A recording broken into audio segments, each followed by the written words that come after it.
ചെടിയുടെ പേരാണ് അഗ്ലോണിമ. കാണാനായിട്ട് നല്ലൊരു ഭംഗിയുള്ള ഒരു ചെടി കൂടിയാണിത്.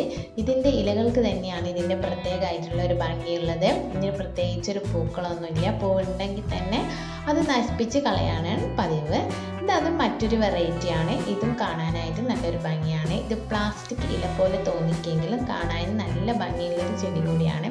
ഈ ചെടികളൊക്കെ ഇതിൻ്റെ തണ്ട് പൊട്ടിച്ചിട്ടാണ് പുതിയതായിട്ട് നമ്മൾ ചെടികൾ ഉണ്ടാക്കുന്നത്. തണ്ട് പൊട്ടിച്ച് മാറ്റി നട്ട് കൊടുത്തിട്ടുണ്ടെങ്കിൽ പെട്ടെന്ന് തന്നെ പുതിയ തൈകൾ ഉണ്ടായി വരുന്നതാണ്. ഇതേപോലെ തിങ്ങി നിറഞ്ഞിട്ട് ഉണ്ടായി കിട്ടുന്നതാണ്.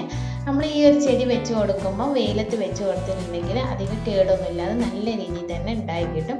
പക്ഷെ ഓവർ വെയിൽ നേരിട്ട് തന്നെ അടിച്ചിട്ടുണ്ടെങ്കിൽ ഇലകൾക്കൊക്കെ ഒരു മഞ്ഞളിപ്പ് വരാനും അത് കരിഞ്ഞു പോകാനുള്ള സാധ്യത ഉണ്ട്.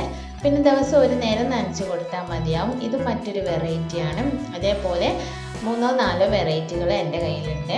കാണാനായിട്ട് നല്ലൊരു ഭംഗിയും ഒരു പ്രത്യേക തരത്തിലുള്ള ലീഫും കൂടിയാണ് ഇത് എല്ലാ ചെടികൾക്കും ഉള്ളത്.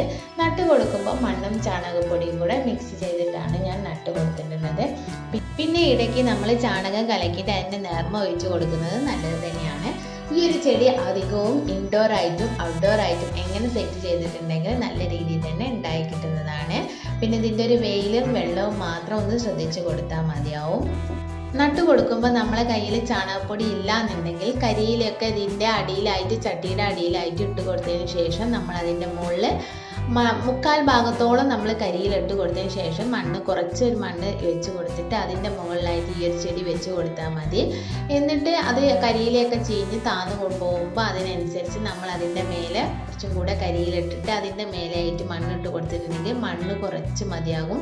പക്ഷെ അതിൻ്റെ ഉള്ളിലുള്ള വളങ്ങൾ നമുക്ക് ഒരുപാടായി നല്ലതായി കിട്ടുകയും ചെയ്യും. അതുകൊണ്ട് ചാണകപ്പൊടിയുടെ ആവശ്യവുമില്ല. അതേപോലെ നല്ല രീതിയിൽ തന്നെ നമുക്ക് ഈ